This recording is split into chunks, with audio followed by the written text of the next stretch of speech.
Hey guys, Desolator Magic here, and it's what you've all been waiting for, Chapter 3 of the Dominaria storyline. Sort of.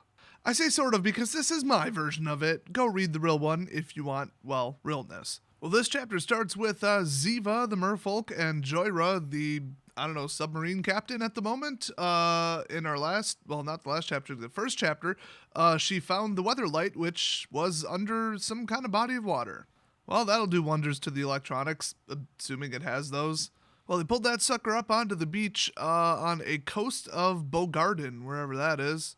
It says just the Thran metal skeleton and the coils of the engine are left. The entire rest of everything was totally decayed away or destroyed in the battle that had sunk it in the first place. But of course, Joyra's assessment is it looks worse than it is. Really, I think it's worse than it looks. So there's like some whole repair crew setting up shop with like a supply ship and like a tent and everything. So I don't know where they came from, but I don't know. Joyra says, well, it's a total fixer-upper. Now all I need is a crew. And it does say that she missed Karn, Venser, and the others, but at least she knew where Teferi was. Yeah, he's on the front of the box. Big reveal there. Oh, guys, you know what time it is. It's time for another round of What the Hell Is She Referring To?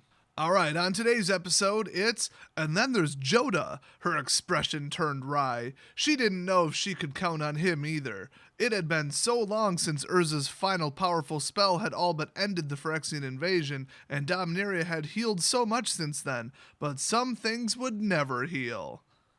Why? Who is this person?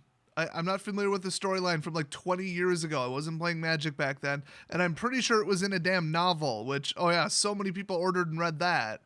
I'm sure the staff just gets way the hell too excited about all these old references, but that's because they've been working there for 10 to 20 years. They seem to have forgotten that maybe 1% of the customers even know what they're talking about or give a crap. Well, then some angel from the Sarah Church or whatever, Church of Sarah, whatever it's called, landed on the beach, and her name's Tiana. And so Joyra was like, oh, wow, she looks positively glowing today. No, literally, she's glowing. And she's like, why are you glowing? And then she replies, the shape. It's Gerard's blade in the portraits. Of course. I don't know why I didn't realize that before. Okay, one, why are you glowing? That doesn't really answer it. And two, what does any of that mean? Did they make the Weatherlight in the shape of some kind of famous blade? I don't get it. Why don't they just make it so it flies the best? How about that? Here, let me save you some time and some just cringy, over-emotional nonsense. I'll sum it up with this quote from this section. Why are you crying? She asked softly. I really don't know. Well, shocker, neither do I, but seriously, in like 3 paragraphs, this Tiana person is so out of control of her emotions, like it's to the point where I'd say she needs some kind of pill. Like this is like pathological right now. One minute she's smiling, then she's crying, and then she says she doesn't know why. Like, that's an actual mental problem. I mean, that's like bipolar and then some. Like, my God, what is her problem? So the background they give later is that Tiana is a guardian angel, but with nothing in particular to guard, so she was available for the church's long-distance errands? Okay. So then Joyra was like, well, now that you're here for no reason, let's go look at the Power Stone. Which, by the way, I mean, I'm no lore expert, but I'm pretty sure it's either, like, embedded in Urza's eyes or Karn's eyes or so. I don't frickin' know at this point. So I think a lot of these people are from, like, Tolarian Academy, which, once again, I'm pretty sure blew up. I really don't follow one word of this. I'm sure you're all typing away down there, oh, but then this happened. I don't care. I didn't play back then. I don't care. They're making references. I don't get them. And I started playing, like, 5 years ago? Like, that's pretty good. I mean, come on.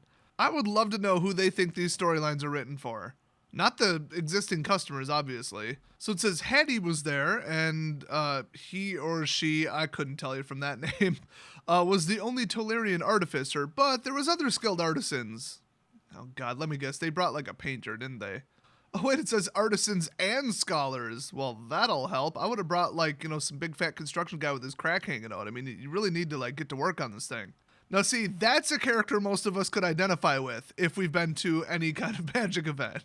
So they got those people, they're from Benalia and Jamura. Boy, they really got some people from all over the place to come work on this thing. And then there's Tien, their chief metal worker. That's right, Tien Shinhan from Dragon Ball Z, apparently. Maybe he'll blast it with that weird triangle attack until it works. It sounds like a good strategy. Oh, Tien appears to be a female, by the way. Because of course a metal worker is a female. That's something you see every day in most societies in the world. That's not pandering and artificially fake and trying way too hard, wizards. No, definitely not. Lot of women working in those highly physical tasks that involve heavy machinery, metals, and muscles, which come from testosterone, which come from the Y chromosome, which men have. You know, back in reality where we live. But this ridiculous feminist / lesbian fantasy of a metal worker, Tien, brought the most important component to this whole enterprise. A new hull seed that they have obtained from the tree elemental Molimo. Or Molimo, I don't know, there's no pronunciation guide. I don't really see how seeds, trees, and metal go together, but I'll go with it for now. Now it says the artisans that were brought in are going to clean the Thran metal skeleton hull thing. They brought in a bunch of artists to clean. Well, at least they're admitting what type of job you'll get with your fine arts degree. So anyway, they went to the engine, checked out the power stone. It works, I guess. They say some components of the engines were mechanical and some were magical. You know what? My friend's 97 Saturn Ion, that engine runs on magic too, because there sure as hell ain't any other reason that thing should start. Oh, but wait, it turns out Hattie was wrong, because Joyra says, well, the power stone seems to be inert. That's not good. Okay, so they say it had been initially created by Urza, who had collapsed Sarah's entire realm into the stone. What the hell's a realm? Is it a plane? How did he do it? Why are you asking me? I sure as hell don't know. Oh, they finally revealed that that's why Tiana had been sent there, because the stone was a sacred object for the Church of Sarah. Really? I would think it would be a bit of a sore point. I mean, if you took the entire country of Germany and collapsed it into a little stone, do you think the remaining Germans would be like, yeah, that's a pretty cool object? They'd be like, no, why the hell did they collapse our entire realm? That's right, Germany is a realm, not a country. But anyway, it says they just wanted an angel present, to oversee its reclamation and to return it if it no longer functioned. Well, guess what? It looks like it does. Well, it says Joyra had a plan just in case the stone had been destroyed or drained or whatever, so, hopefully we don't have to go to the backup plan, but she does have one. Okay, maybe they should have sent a professional because it says Joyra had faith in the old stone. Maybe it just needed a little prodding. Hey Joyra, poke it again. Here, I'll get a stick. Poke it. Does that do anything? Any glowing or magic going on? It doesn't say they did that, but it also doesn't say they didn't do that. And isn't that kind of more telling, though? So Tiana, the crazy emotional wreck of an angel, leans in and she's like, oh, it's intact and the connections in the cradle look good. The motivator's still attached. That's surprising after all it's been through. And then everybody else, like Hattie, Tien, Joyra, they're like, what? And Tien says, I didn't think angels studied mechanics. And Tiana, clearly lying, she just jumps like, whoa, whoops, I made a mistake. And says, oh, no, we don't. I don't know anything about it. Don't you, though? Joyra, asked her in I don't know, an accusatory manner, I guess. Because she said this is the second time that Tiana seemed to be really familiar with the Weatherlight, she had known it really well or something. And Tiana blames it on magical telepathy, I guess.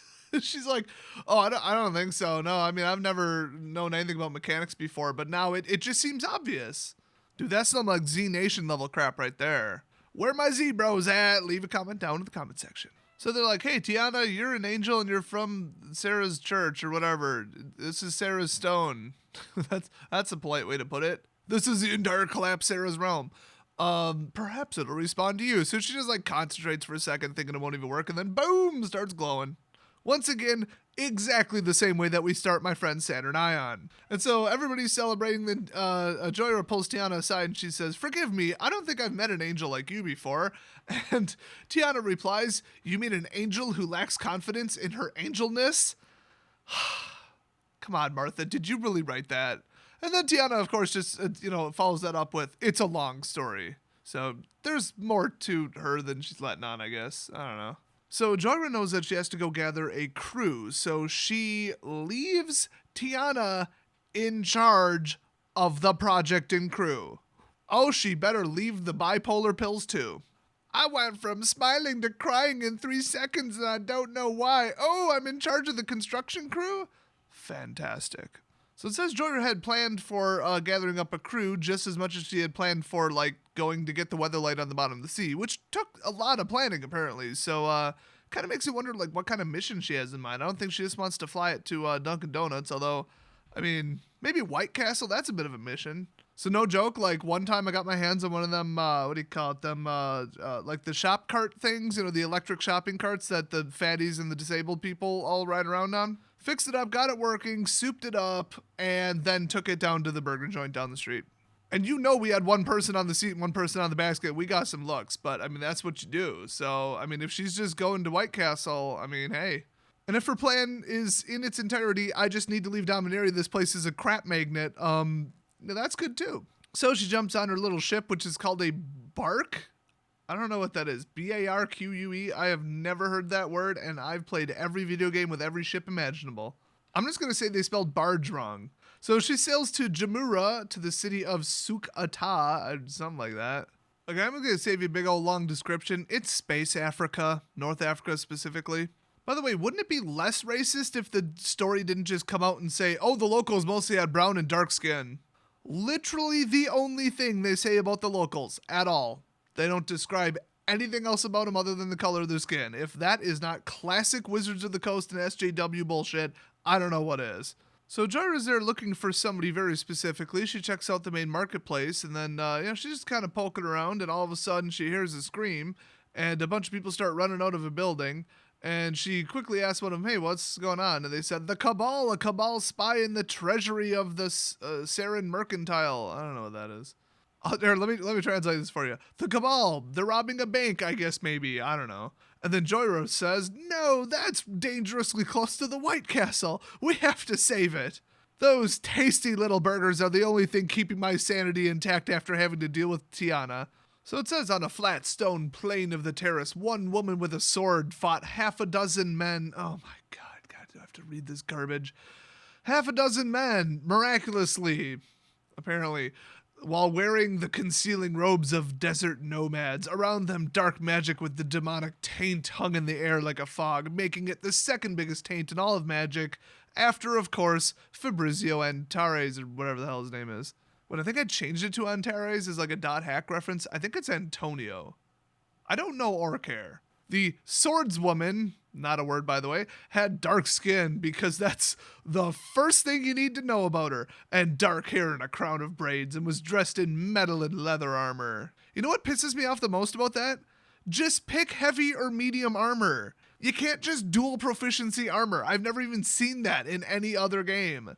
Also, what the hell does the color of her skin have to do with anything? What does that have to say about her? What are we supposed to infer about her character that would not be racist in a negative or positive light? Why the hell do you feel the need to mention that first and foremost? The whole why is one woman fighting off 12 men because that's realistic? I'm leaving that one. Just that's too easy. That's low-hanging fruit, okay? Actually, they kind of answer it. She takes out one man and then says, are you done? Because that's what a macho woman with lots of testosterone says. A man howled in fury, his hood falling back to reveal pale skin. I was about to make a joke about, oh, why haven't we heard about his skin color yet? And then they literally say it. Oh my God. He's the white one, everybody. He's a white male fighting a brown woman. Just in case you didn't catch that. That's important for some reason. Oh, and guess what? Guess what, everybody? He's a cleric, a Cabal cleric. First of all, what the hell is a cleric doing fighting a swordswoman man person thing? I mean, honestly, that kind of explains why she's like winning against 12 men. They're not a weapons class. They're not even probably martially proficient. And plus, it says he was using a spear, I believe. What the hell kind of cleric uses a spear? I mean, like, besides my level 6 cleric in D&D. I'm fairly certain that was a racial proficiency for the Diva, Diva race. Well, anyway, he had a shaved head marked with livid scars, whatever that means. A Cabal cleric, Joyra thought. So he's creating all kinds of, like, illusions and scary crap that's making everybody run, but it's not working on her for some reason. Dementia magic, again, of course. Doesn't, like, dementia magic, like, make you forget people's birthdays, where your keys are? I don't really get the reference there. Okay. This lady is literally magic, okay? So she dispatched another cultist with a thrust to the chest, and the cleric flung a death spell at her that manifested as a black orb. It struck her chest, but the woman ignored it. Shoot, I'm going to try that next time I get hit by something like that in D&D. I'll just be like, I ignored it. I disbelieved it. That literally only works with will saves for illusions, and only death illusions. Oh, hey, get this. Okay, this is actually interesting. Joyra says that as she was struck by another spell, it did nothing, and she saw this faint golden light that was covering her whole body, and she's like, oh, that's an immunity to magic, not any kind of shield. I've seen that before, so in other words, Gideon. Oh, hey, what a coincidence. Joyra reveals that this is the person she was looking for. Yeah, I can see why having an indestructible crewmate would be a positive when they apparently keep crashing the Weatherlight. Oh, guess who this is? Her name's Shauna Sisse. So she's like, oh yeah, hey town guard, who's probably not thrilled with me being a vigilante. The Cabal agents were trying to get the merchants' route maps so that they can attack their ships and caravans. Ooh, that's low. He said sarcastically, remembering his Far Cry 5 footage from yesterday. Hey, they're cult members, okay? They had it coming. So Joyra just mentally blurts out, because plot and because story and because whatever, that the demon Belzenlock wants to rewrite the history of the world with himself as the force behind every act of darkness ever, all the way back to the fall of the primeval dragons 20,000 years ago. I still want to hear about that. And remember, he just acquired the sword that somebody else used to kill the dragon. Or one of the dragons. I still don't even remember how many there were. It's either 3 or 5 or 6 or I don't know. I say kill Nicol Bolas and make it a nice even number. Oh wait, Joyra actually walked up and literally said that to Shauna, because Shauna was trying to explain, oh yeah, people forget that these, the cultists were common thieves in Otaria originally. So Joyra just walked up out of nowhere and was like, exposition, exposition, exposition. And so then Joyra was like, so, you're immune to magic. And then just Shauna out of nowhere was like, oh yeah, I know, I knew your ancestor, Captain Sisse. I see you carry her sword. Well, that was a quick identification. Not to mention a really, really long memory. So then Shauna's like, so who are ya? And Joyra says, I'm Joyra.